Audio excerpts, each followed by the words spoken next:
Okay, good morning everyone. सो set खत्म हो गया अपना। सेट की टेस्ट भी बहुत लोगों ने दी और बहुत अच्छे से दिया। मैंने सबके पेपर्स देखे, करेक्ट होके हार्डली तुमको एक वीक के अंदर सब मिल जाएंगे papers. We are starting with a new chapter called as functions. और फंक्शन अपन बेसिकली अपना सेट रिलेशन, पिछले साल तक कैसा था कि पुराने किताब में सेट रिलेशन एंड फंक्शन एक ही चैप्टर था। इस साल they made it two different chapters फालतू में, पर ठीक है। Chapter 6 functions. अब फंक्शन क्या रहता है? फंक्शन अगर उनकी डेफिनेशन देखा जाए तो it's basically a relation, a unique kind of relation. Function को क्या बोलते हैं? Unique kind of relation. Relation क्या रहता था? अगर मैंने सेट A इंटू बी बोल दिया तो अपन सबके मैच द पेयर करते थे और उसमें से कुछ निकाल के उनका एक रिलेशन बनाते थे। ओके, नाउ फंक्शन इज, अपन पहले इनकी डेफिनेशन पढ़ लेंगे, देन अपन गाउटी डेफिनेशन पे आएंगे अपने। ठीक है, अपनी गाउटी डेफिनेशन इस काम में आने वाली है। तुमको मेरे को पता नहीं कितना टाइम याद रहता, बट पढ़ना जरूरी है। अब फंक्शन को मैपिंग भी बोला जाता है। फंक्शनला काय म्हटलं जातं? मैपिंग. अ फंक्शन और mapping F from a set A to B, ऐसे लिखते हैं। Function from set A to B, function from set A to B, function from set A to B. और आज के बाद में उसको लिखने भी ऐसे ही वाला हूँ, ये पूरा सेंटेंस नहीं लिखने वाला हूँ मैं। A function from set A to B, a function, और I will rather say a function is defined from set A to B is a relation which associates for each element x in A a unique element y in B. Unique means exactly one. Basically, a function f from set A to B, function f from set A to B is a relation which associates for each element x in A a unique exactly one element y in B. अब इतने भारी भारी शब्द use कर रहे इन्होंने, associates, unique, element, element y in B, mapping, वैसे ऊपर से गए। मला माहिती है जितने लोग ये वीडियो देख रहे सबके ऊपर से गया होगा। तो we will come back to our गाउटी डेफिनेशन। फंक्शन आज के बाद याद रखना, फंक्शन अगर सेट ए है और सेट बी है, ओके, सेट ए ले लेते हैं 1 2 3 4 5, सेट डी ले लेते हैं a, b, c and d। So function का मीनिंग इज a के, if a function is from a to b, if I am saying function is from a to b, okay, तो a के हर एक element में से arrow निकलना चाहिए। आई am saying this definition in अपनी लैंग्वेज। a के हर एक एलिमेंट में से एरो निकलना चाहिए और एक एरो निकलना चाहिए। सो फॉर एग्जाम्पल ए के हर एक एलिमेंट में से एरो निकल रहा है। ओके, सो ए के हर एक एलिमेंट में से एरो निकल रहा है और एक ही एरो निकल रहा है, बराबर है। इफ आई डू दिस तो ये फंक्शन नहीं है, क्योंकि ए के हर एक एलिमेंट में से एरो निकल नहीं रहा। यहाँ पे 5 बच गया। अब यहाँ पे अगर मैंने एरो ड्रॉ कर दिया तो ये फंक्शन है, बिंदास फंक्शन हुआ है। ठीक है, अब अगर मैंने ये ड्रॉ किया तो ये फंक्शन हुआ क्या? नहीं हुआ। क्यों? क्योंकि यहां से 3 में से 2 एरो निकल रहे। डेफिनेशन क्या है? ए के हर एक एलिमेंट में से एरो निकलना चाहिए और एक ही एरो निकलना चाहिए। दैट्स द डेफिनेशन एंड आप लोगों को मेरे साथ ही लिखना है। So we are writing our गाउटी definition. You have to write with me. Definition of function, A के हर एक एलिमेंट में से एरो निकलना चाहिए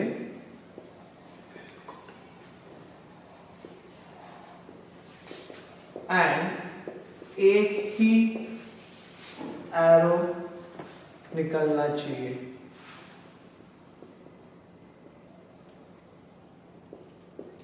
डेफिनेशन, गाउटी डेफिनेशन क्या है? फंक्शन का डेफिनेशन क्या है? ये एक डेफिनेशन है जो तुमको बुक में लिख के दिए, ये अपनी definition, these two are the same. ठीक है, गाउटी डेफिनेशन, ए के हर एक एलिमेंट में से एरो निकलना चाहिए एंड एक ही एरो निकलना चाहिए। कंपल्सरीली एक ही एरो चाहिए और हर एक इसमें चाहिए, वरना तुम्हारी गड़बड़ होती है, वरना इट्स नॉट अ फंक्शन। अगर ए के हर एक एलिमेंट में से एरो नहीं निकला तो फंक्शन नहीं, अगर 2-3 एरो निकले तो फंक्शन नहीं। डेफिनेशन क्या है? ए के हर एक एलिमेंट में से एरो निकलना चाहिए और एक ही एरो निकलना चाहिए। That is the definition of the function. कुछ भी कर लो, ये भी सेम है, ये भी सेम है, तो याद रखना कौन सा है. This is much more easier to remember. Okay, now the thing is domain का अपन ने कॉन्सेप्ट पढ़ा, डोमेन एंड रेंज पढ़ा अपन ने, डोमेन को डोमेन रेंज पढ़ा. डोमेन क्या रहता है, डोमेन रिवाइज कर लेंगे. डोमेन क्या रहता है, जिससे एरो निकल रहा है. तो फंक्शन में ये पूरा का पूरा डोमेन ही रहेगा. क्यों? क्योंकि एक हर एक एलिमेंट में से एरो निकलना ही चाहिए. तो फंक्शन में this will always be your domain. Codomain मतलब क्या रहता है अपना, सेकंड सेट, पूरा का पूरा सेकंड सेट. रेंज मतलब जिसपे एरो जा रहा है वो फिक्स रहेगा. डोमेन जिससे एरो निकल रहा है. तो in if it is a function, सब में से एरो निकलेगा ही निकलेगा, इसलिए पूरा का पूरा सेट ए तुम्हारा डोमेन रहता है. इफ इट इज ये कोडोमेन, तो बेसिकली तुम्हारा पूरा का पूरा सेट बी कोडोमेन रहता है. एंड रेंज मतलब जिसपे एरो जा रहा है. तो मुझे बताओ यहाँ पे डोमेन है 1 2 3 4 5, कोडोमेन क्या है A B C D, and range भी क्या है मेरा ए बी सी डी. अब डोमेन कोडोमेन और रेंज सबका पक्का हो गया, एकदम क्लियर है. तो अब मैं ये पूछ रहा हूँ कि यहाँ पे एक छोटा सा डायग्राम निकाल रहा हूँ. A B 1 2 3 4 and A comma B.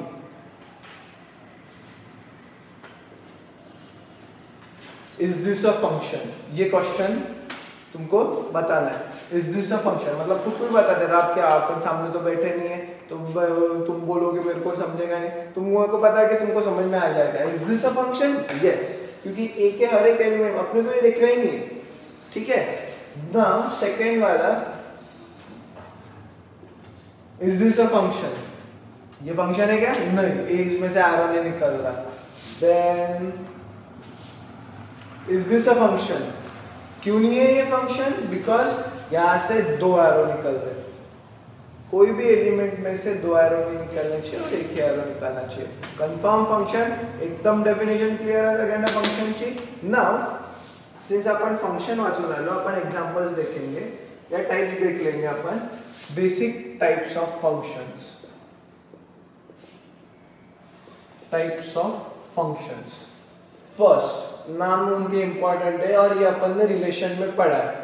One one function, तो इसको बोलते हैं इंजेक्टिव फंक्शन. ये उसके प्रॉपर नाम है. वन वन फंक्शन का नाम क्या है? इंजेक्टिव. वन वन फंक्शन का नाम क्या है? इंजेक्टिव. वन वन देखा है अपन ने, वन वन देखा है अपन ने. वन वन क्या बोलता है कि अब फंक्शन है तो ये तो फिक्स्ड है, ए के हर एक इसमें से एरो निकलना चाहिए. बट दिस जो मैं एग्जांपल यहाँ पे लिखा है वो वन वन फंक्शन नहीं है, वो मेनी वन फंक्शन है. तो ये दो तीन लोगों से एक पे एरो गया नहीं चलता. वन वन फंक्शन मतलब फंक्शन होना चाहिए. फंक्शन कब रहेगा? एक ही हर एक एलिमेंट में से एरो निकलेगा और एक ही एरो निकलेगा, पर वो जाएगा भी तो एक ही एलिमेंट पे जाएगा. So I am drawing the diagram 1 2 3 A B C. This is a one one function. ये तुम्हारा क्या है? One one function. इसको क्या बोलते हैं अपन? वन वन फंक्शन या तो इंजेक्टिव फंक्शन है. क्या क्लियर कर लेना. सब में से एरो निकल रहा है, एक ही एरो निकल रहा है. वन वन मींस हर एक के एक ही पे एरो जा रहा है. अगर मैंने और एक लिख के यहाँ पे ये कर दिया तो वन वन नहीं होगा. क्लियर? देन आता है तुम्हारा onto. Onto function ये भी पढ़ा है अपन ने.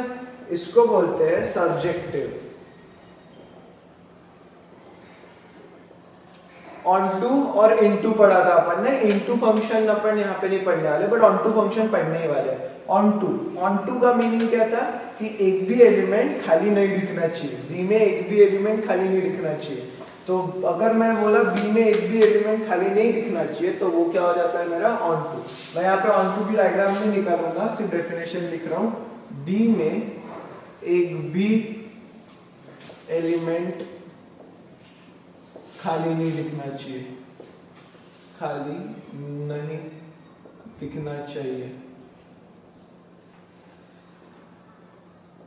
दैट मीन्स मैं ब्रैकेट में लिख रहा हूं codomain is equals to range. I hope ये सबको समझ गया. अगर मैंने बोला बी में एक भी एलिमेंट खाली नहीं दिखना चाहिए, इसका मतलब क्या होगा? कोडोमेन और रेंज सेम ही रहेंगे, क्योंकि इधर बी में सब पे एरो जाने चाहिए. फंक्शन है तो ए के हर एक एलिमेंट में से एरो निकलना ही वाला है और एक ही एरो निकलने वाला है एंड यहाँ पे क्या आने वाला है, हर एक इस पे एरो जाने वाला है। The main and the most important is तुम्हारा 1 1 on 2 1 1 on 2 फंक्शन और उसका नाम है बाइजेक्टिव। बाइजेक्टिव ये ध्यान में ही रखना है तुमको क्योंकि आगे का पार्ट है अपना, बस अभी अपन पढ़ रहे हैं उसको। इसका नाम क्या है, 1 1 on 2 फंक्शन और उसका नाम क्या है, बाइजेक्टिव फंक्शन।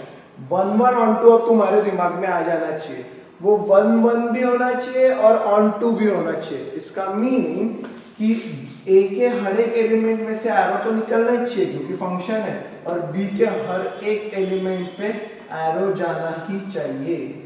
ये 1 1 है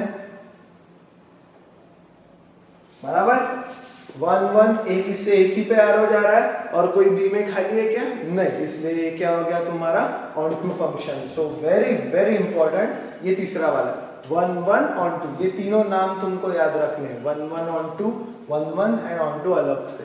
okay, so this is the basic thing of functions.